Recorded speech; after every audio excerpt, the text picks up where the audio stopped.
Hi, everybody. Welcome to English Digest. I'm Tom. Hi, I'm Stephanie. And we've got an issue to discuss with you this month and in our program today. As we near the end of the month of March, we're talking about a rhinoceros. And it's kind of interesting because it's Durer's rhinoceros, and it's an early illustration or an early woodcut of a rhinoceros. And, of course, back in those days, in the 1500s, we didn't have photography and we didn't have the internet, so a lot of people saw this illustration and they thought, hey, that's what a rhinoceros really looks like. And it was very different from real life. This particular drawing or woodcut, it's a woodcut, we'll explain that later, showed a rhinoceros who had skin that looked like he was wearing metal armor. You know, like one of those soldiers way back then. And he also kind of looked like he had dragon-like limbs. So it was very different from what actually a rhinoceros looks like. How did this artist come to believe that that's what, the rhinoceros looked like? We're going to explain it, guys. That's our issue. So we're going to first read through today's article, and then we'll be back to talk about this fun piece of history, I think.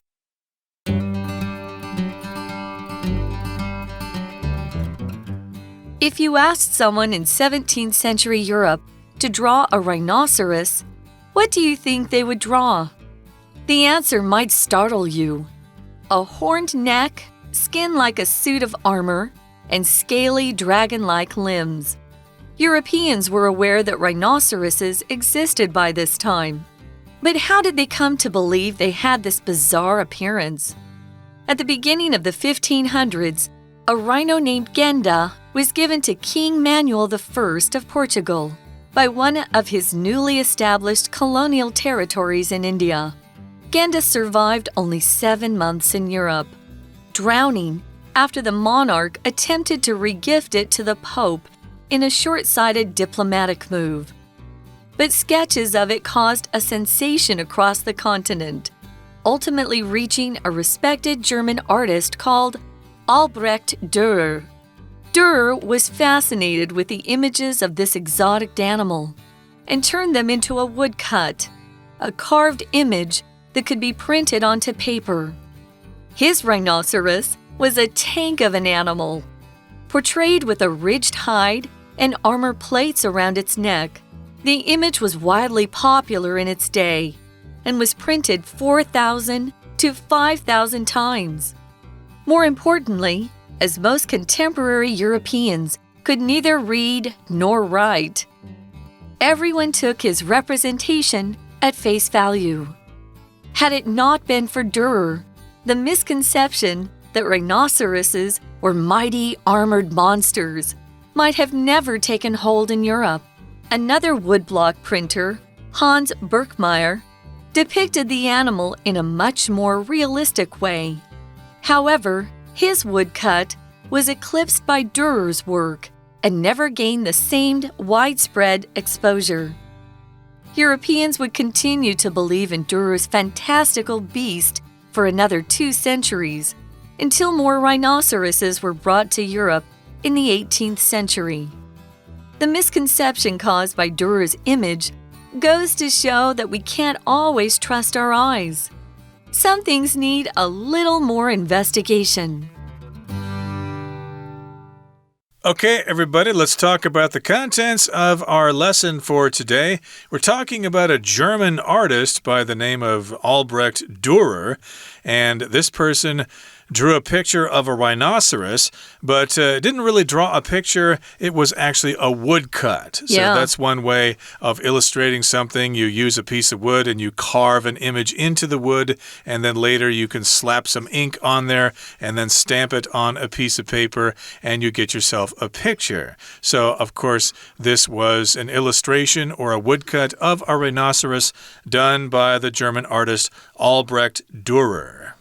Yeah, back in the olden days, that's how we had illustrations in books. So they would just have to carve it first, and then they would be able to pre-print it in several copies of the same book. So we're talking about that beautiful animal, the rhinoceros.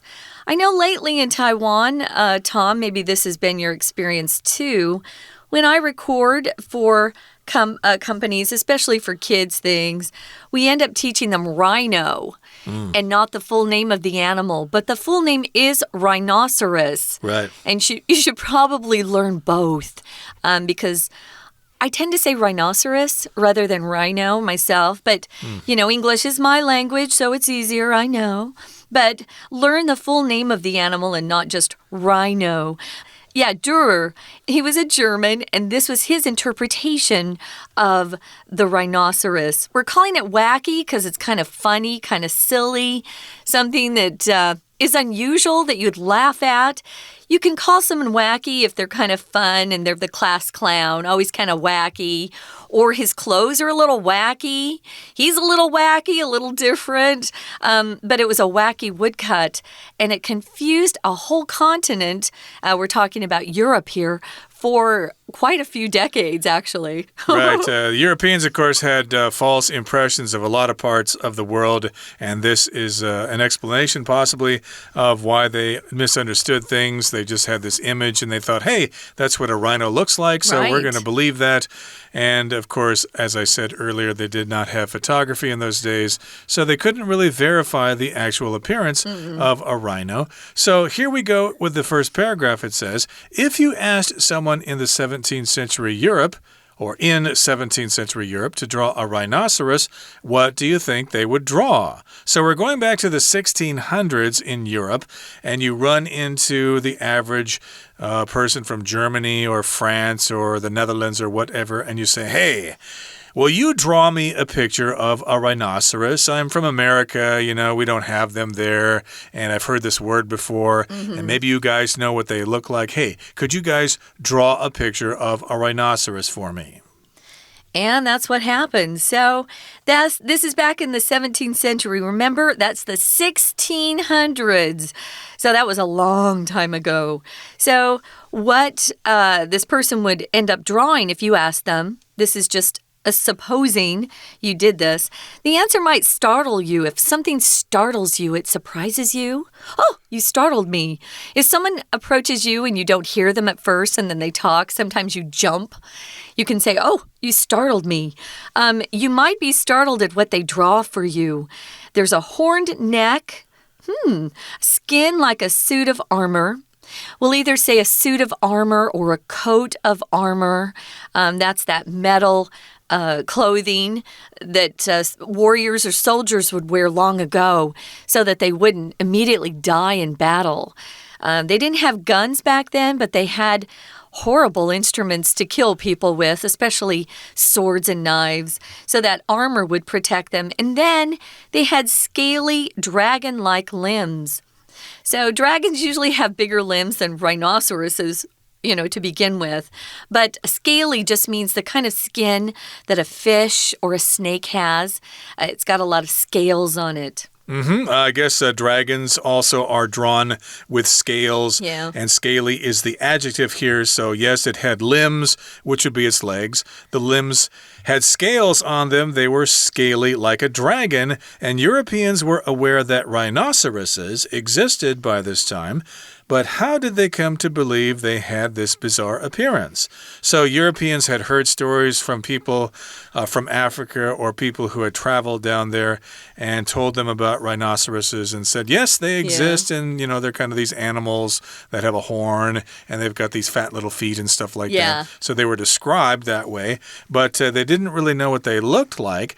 So someone drew a picture and then the Europeans believed that is what they looked like. They thought it was accurate. Right, so they probably thought, hey, did you know that there's this animal down in Africa that has this armor on his skin and stuff like that? All we got to do down there is catch some, and then we can use it to attack our enemies and things like that. They probably thought things like that. Right. Back then, they would, of course, battle on top of horses, and you could stab a horse. Horses would die in battle.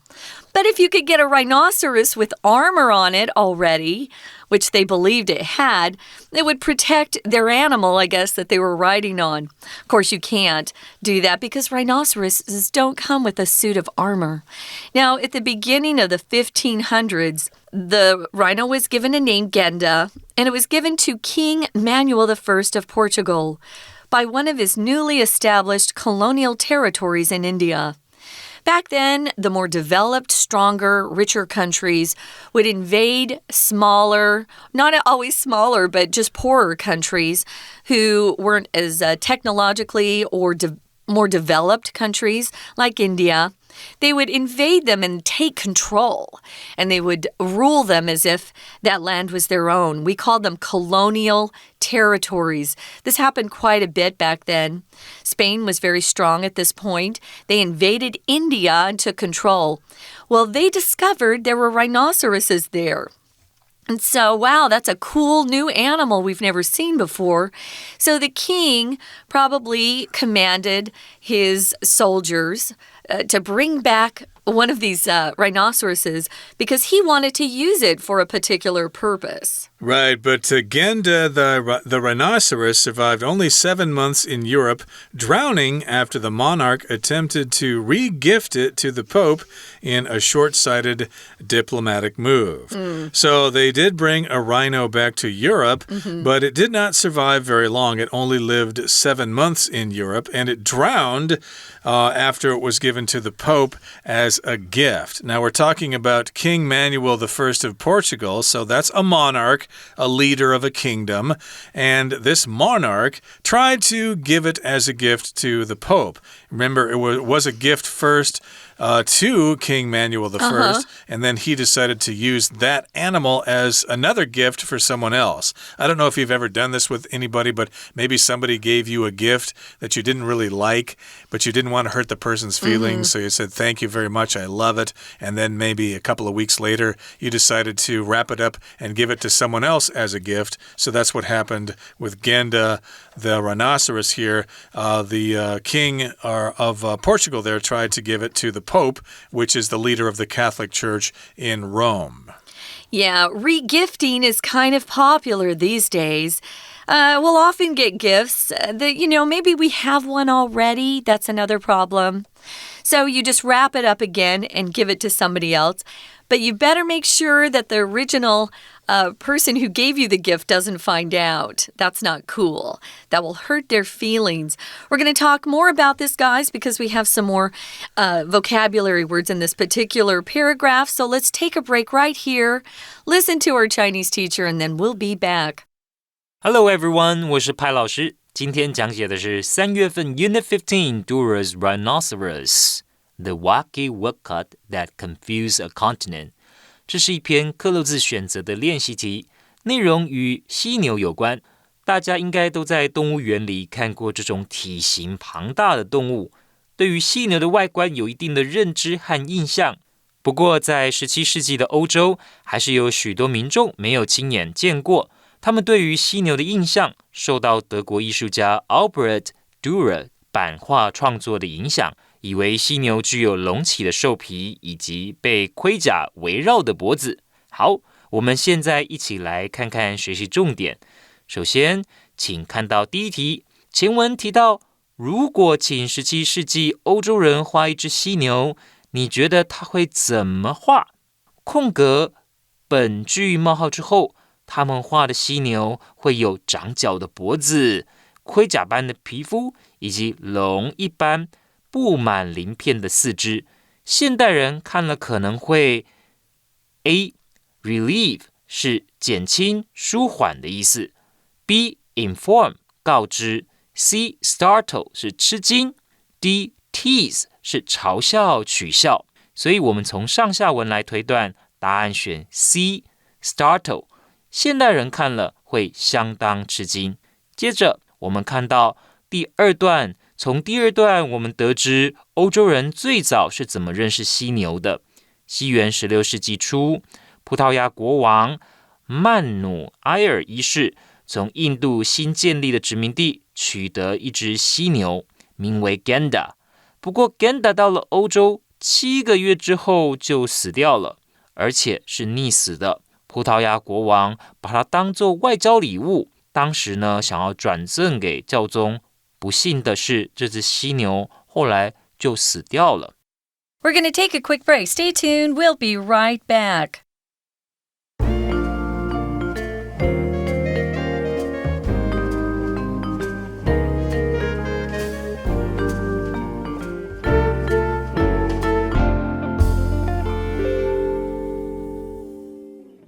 Welcome back, guys. We're talking about Durr's Rhinoceros, the wacky woodcut that confused a continent. Again, Albrecht Durer was a German artist, and he produced a woodcut of what he considered a rhinoceros to look like.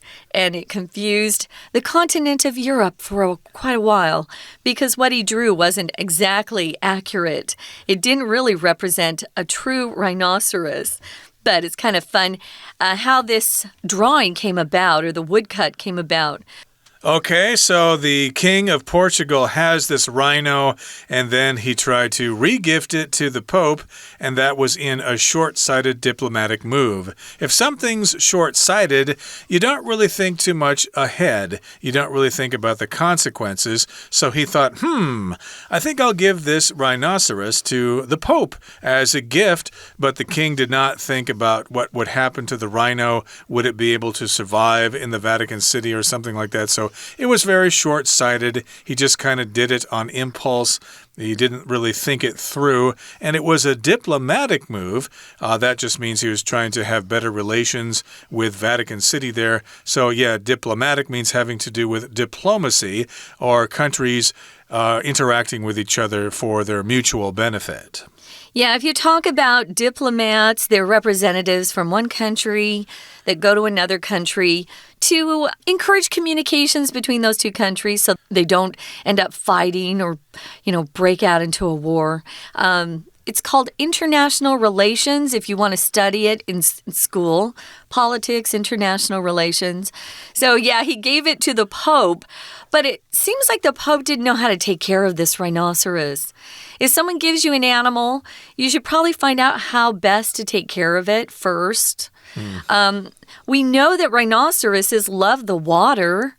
They live near rivers because they love the water. But this poor rhino drowned to death. So we're not sure what they did to this poor rhino. It's so sad. He didn't even live very long. He lasted 7 months. Now, there were sketches of this unique and extraordinary animal that were causing a sensation across the continent. If something causes a sensation, it means, something's really cool and lots of people are talking about it. Maybe it's a new design or a new invention. It caused a sensation. But ultimately, it reached a respected German artist in Germany, and the artist was Durrr that we've been talking about. Ultimately here just means at the end of everything you're talking about or at the end of a process, ultimately or finally, it reached the German artist Durrr, and he's the one that came up with this wacky woodcut. So the rhino is in Europe, and people did sketches of it.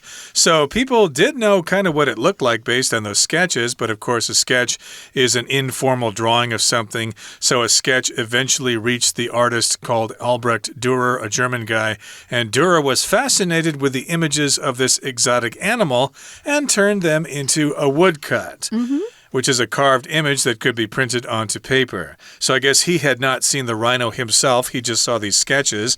So he based his woodcut on those sketches, and hence we have his final image, which was printed on paper, and that's where we had this rhinoceros looking like a tank, which is covered with armor and stuff like that. So yes, it was portrayed with a ridged hide and armor plates around its neck. So, of course, if something's ridged, it has sharp parts sticking up, like a mountain range can be ridged. And the hide, of course, is the skin of an animal, especially if it's been made into leather. And also this picture, this woodcut, had armor plates around its neck, or at least the rhino depicted in the woodcut had armor plates around its neck, like it was, a tank or something ready for battle. Yeah, when they say it's a tank of an animal, tank here just is a way to describe how big and sturdy and tough it was. So the image was wildly popular in its day.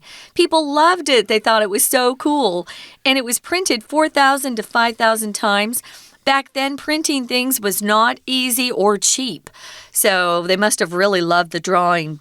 More importantly, as most contemporary Europeans could neither read nor write, they couldn't, that's the truth of it.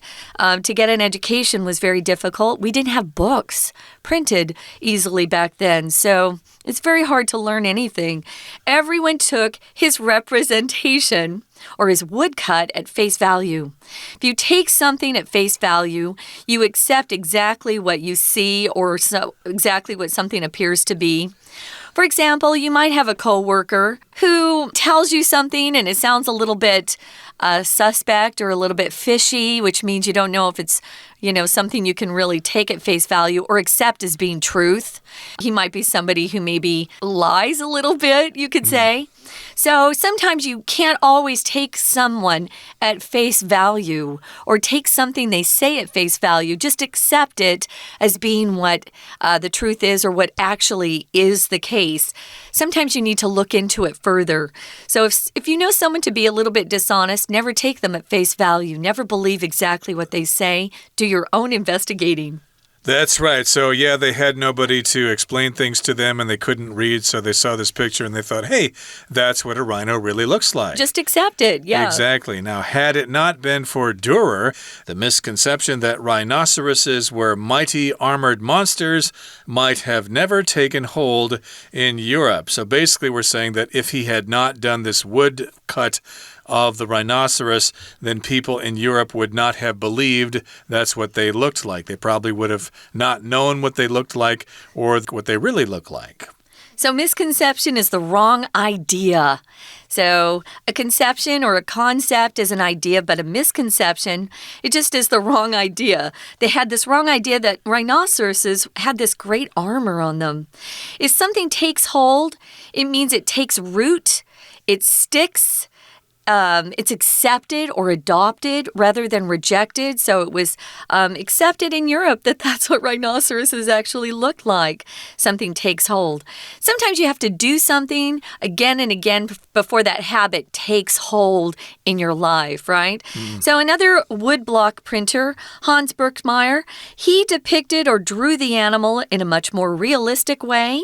However, his woodcut was eclipsed by Durer's work. If something is eclipsed by something else, it means it is overtaken or seen as less than something else. Remember, if you have an eclipse of the sun, you can't see that sun. It's partially blocked, right? By the moon. So if that woodcut was eclipsed by somebody else's work, it means his particular woodcut was kind of overlooked because people liked Durer's work much better. Yeah, it looks pretty cool, actually, Yeah. so I can understand why Europeans would rather have that image than a more realistic one. So, of course, the second artist there, Hans Birkmeyer's work never gained the widespread exposure as Durer's did, and Europeans would continue to believe in Durer's fantastical beast for another 2 centuries until more rhinoceroses were brought to Europe in the 18th century, and so by then the Europeans finally figured it out that that's not really what rhinoceroses looked like, but kind of tells us that maybe there were a lot of things that Europeans did not understand about the rest of the world, and maybe that's why there was colonization and stuff like that. Who knows? It's just a theory. Yeah, we have access to just about everything these days because of the internet, photography, modern technology. So back then, they had to rely on illustrations and other people giving them descriptions of what things look like or how the people in a particular country lived.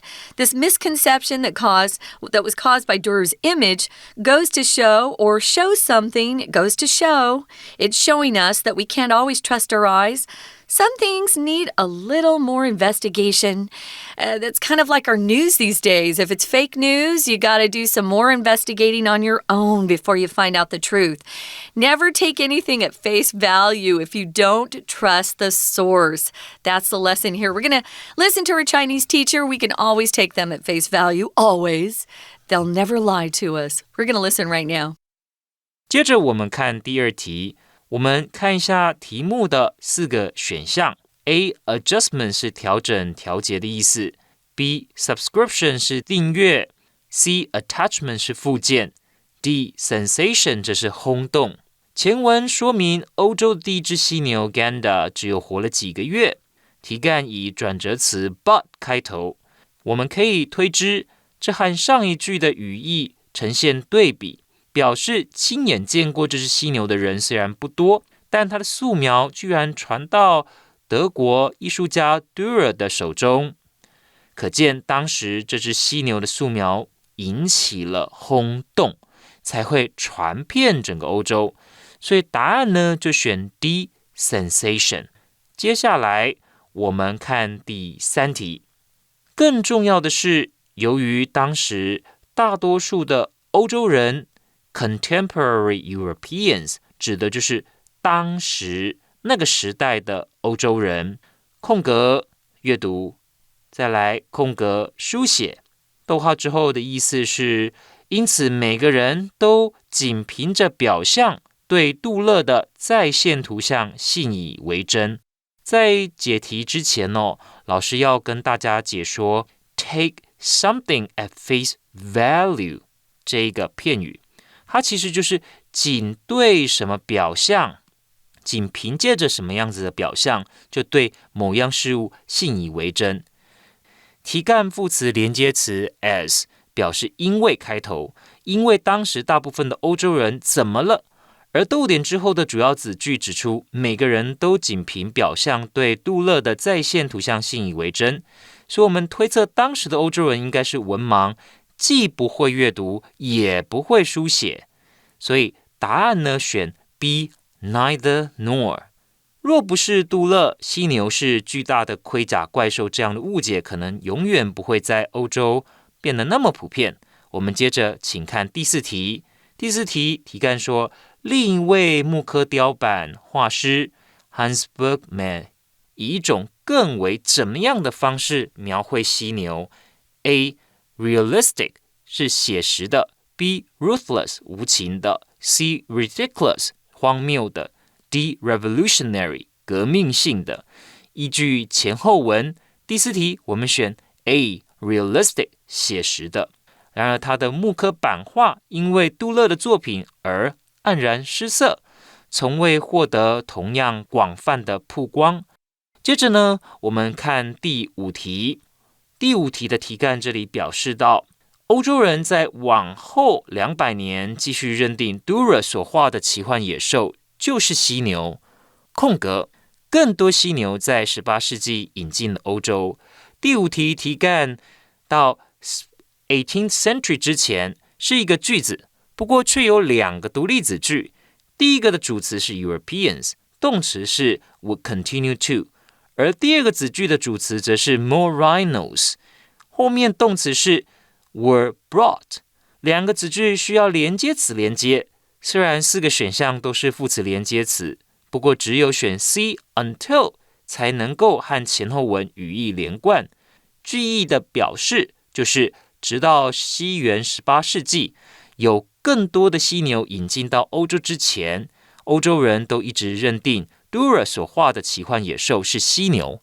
这样的误解长达了2个世纪。以上就是我们针对克漏字选择所做的中文解说，谢谢。That's it for today's lesson, everybody. Thank you for joining us. And maybe you can think about some woodcuts that gave us the wrong impression about animals and other kings and things like that. And maybe you could talk about that with your classmates. From all of us here at English Digest, I'm Tom. I'm Stephanie. Goodbye. Bye.